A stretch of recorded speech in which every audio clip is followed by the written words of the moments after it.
Hello everyone, I'm going to discuss with the topic that is auction sale today.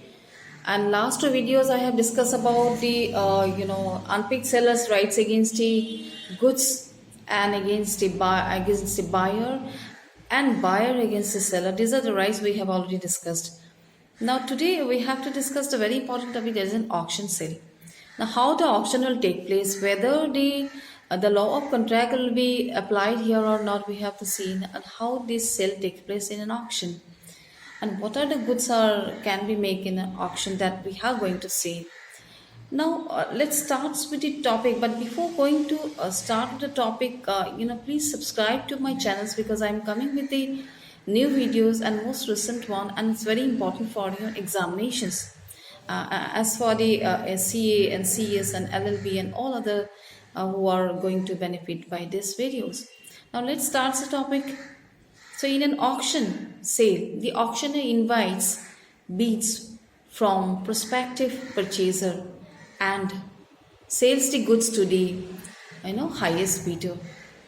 So auctioneer is there, who is playing the main role over here, who will invites the purchaser who are going to purchase it, and he will accept or he will sell the goods to the highest bidder who will bid it. Now section 64 of the Sale of Goods Act has been laid down the provisions regarding auction sales, that is the rules regarding auction sales. Now we'll see what are the rules are there.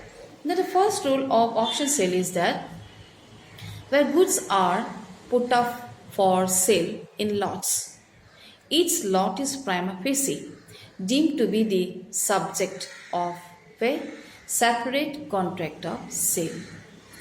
Now goods are always in a lots, and each lot will be the subject of a contract of sale, and that will be each lot will be separately the subject of a contract of sale in a lot. This is your first rule. Second rule says the sale is complete when the auctioneer announces its completion by the fall of the hammer, or in other customary manner, say by saying words like 1, 2, 3, or going on, and until such announcement is made, any bidder may retract his bid. This is the rule says. Now it says sale will be complete when auctioneer announces the completion. So they are announcement is not making by express words, not by saying words. He will only make an implications. He will imply by why, but how it is making the fall of the hammer. So he said the sale is complete. Fall of the hammer. He will put a hammer, and it will be called as a completion of the sale. Or otherwise, there will be another customary manner is there. They are raising the words like 1, 2, 3, 4, like this, 5, 6, 7, like this, keep on going on until such announcement is made. Right?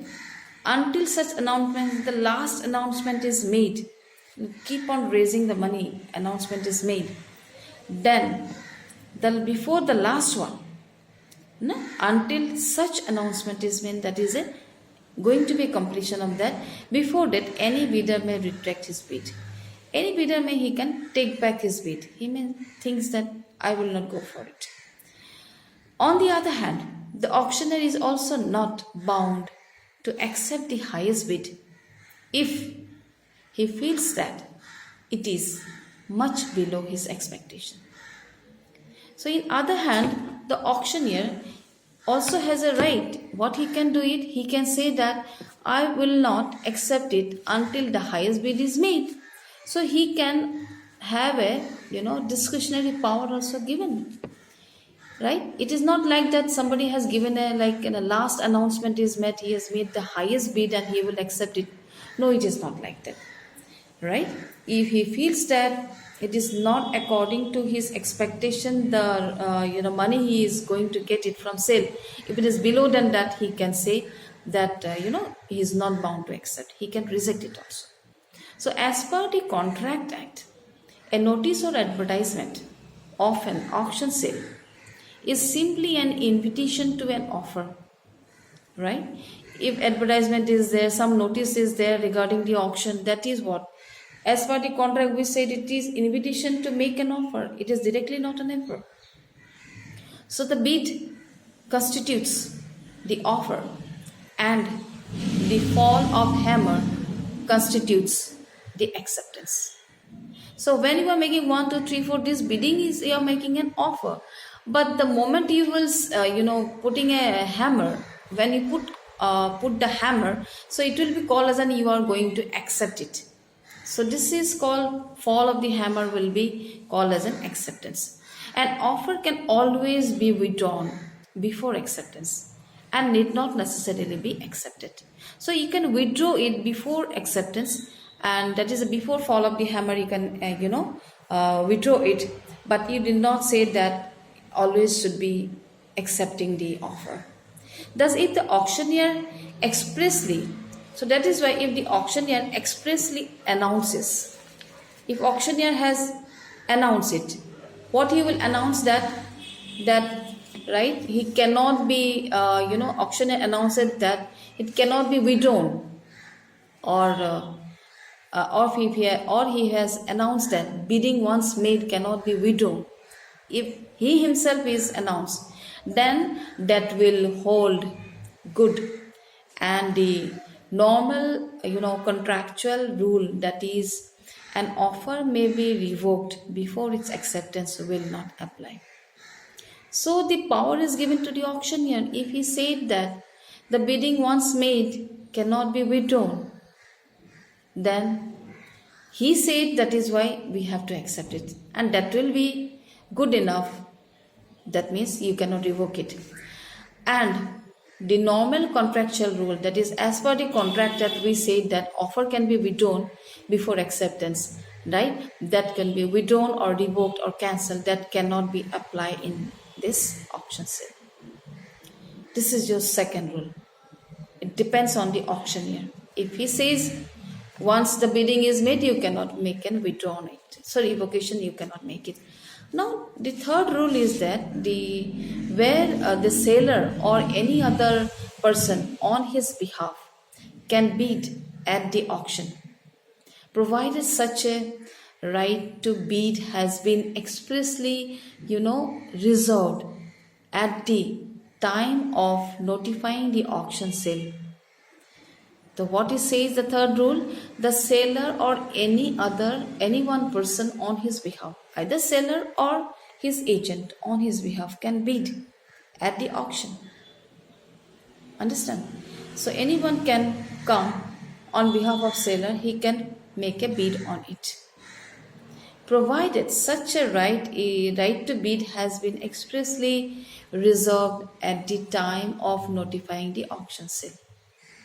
If at the time of making the auction sale, if it has notified that the seller can come, or on behalf of the seller somebody can come and make a bid in the auction sale, then it will be different thing. Otherwise, the auctioneer is there to raise the bidding. So this is the rule says. Similarly, here in this the same rule, it says if the seller makes use of pretended bidding to raise the price without expressly notifying about the same, the sale may be treated as fraudulently by the buyer, and he may avoid the contract on that ground. I will explain this point here. It's very important to be explained. If the seller makes use of pretended bidding, if the seller is making an bidding, right, to raise the price, and he keep on saying 1, 2, 3, or keep on saying he is raising the money, so increasing the price, right, and that is without expressly notifying about the same, but it was not notified, then the sale may be treated as fraudulently by the buyer. So that will be said that sale is making fraudulently by the buyer, and he may avoid the contract on that ground. So buyer can say that it is a fraud is making, because seller is keeping on raising money, right, So that is why he's making a fraud on it. That's why the buyer can, what he can do, he can, avoid or cancel the contract on that ground. Because he keep on raising money. There is no stop, right? They are not stopping it. That's why. The fourth rule is that the sale may be notified to be, subject to a reserved or upset price. Now says that the sale may be notified. So it will be notified that it is subject to a reserved or upset price. It is subject to the price which has been reserved. It's already been notified. The price is reserved. You can keep on raising it. And it is a price below which, the auctioneer will not sell. And if he may satisfy it, right? If he satisfied, or if he by mistake knocks down the lot for less than the reserve price, no valid contract comes into existence, and he can refuse to he can refuse to deliver the goods to the highest bidder. Now fourth is important. To the fourth rule, they say they are already they can make a notification, they can make it, may make it notifications that is price is reserved or upset price. So at least budget is made, like up to maybe 1 lakh, maybe 1 crore. This the price has reserved it. Below that and more than that also they can. It's a estimated rate they have been fixed. So it is a prima facie, you can say that it is a price below which the auctioneer will not sell. So if it is reserved, suppose 1 lakh or 5 lakhs or 1 crore, then he should not go below that rate.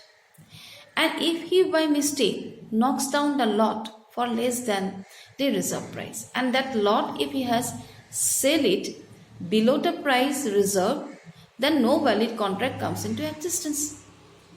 There will not be a contract, and which is not be called as a valid one, because the seller don't want to give it below the price reserved, and he can refuse to deliver goods to the highest bidder. Then that time the seller may refuse to give goods to the highest bidder because he was not satisfied with the price which has been fixed or price which has been reserved.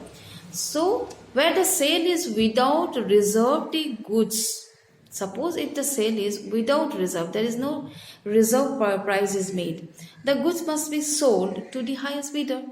If it is not reserved the price, then goods may be sold it to an highest bidder, irrespective of the bid amount. Whatever the bid amounts is keep on going on, raising it, but highest bidder will get that. So, but it is only a usage or custom of the trade. So it is only who made it. It is due to the custom or the trade, right? Because of this, and it is possible. Otherwise, the auctioneer, because of the trade or the usage or the custom, says that you have to make auction sale if there is no without reserve or upset price is there. Then according to the usage or the trade, your auctioneer is free to accept or reject any offer or bid made to him.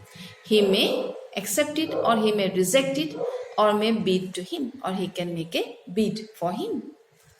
Because it is a usage of the trade says. Because price is not fixed, then auctioneer can apply his role. Now fifth rule is that a knockout agreement between intending buyers not to bid against each other is not illegal.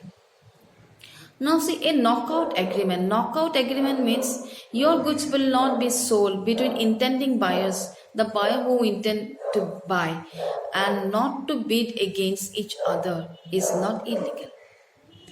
Now the last rule is sixth rule. The auctioneer cannot sell goods on credit. Auctioneer, he cannot sell goods on credit or accept payment by means of a bill of exchange. He cannot also accept the goods by taking a bill of exchange. And also he cannot be compelled to accept a check for the purchase price. And he cannot also force to take a check for the purchase price, because auctions, we cannot wait for the money to come and posted a check, you cannot accept it. So these are the 6 rules as laid down under section 64 regarding the auction sale. And at the time of the making of the auction sale, we have to follow these 6 rules. Without that, your auction sale will not be valid. Now, this is the today's discussion of my topic, that is an auction sale, and I'm completing the sessions today. This is an important rules laid down under section 64 regarding auction sale, and now you all might be aware that auction sale is not so simple to make it. This rule we have to follow it, and then it will be legally valid auctions we can make it. So till then, keep watching my videos, and next video I am coming with the document subtitles and some other important topics under which is remain under the Sale of Goods Act.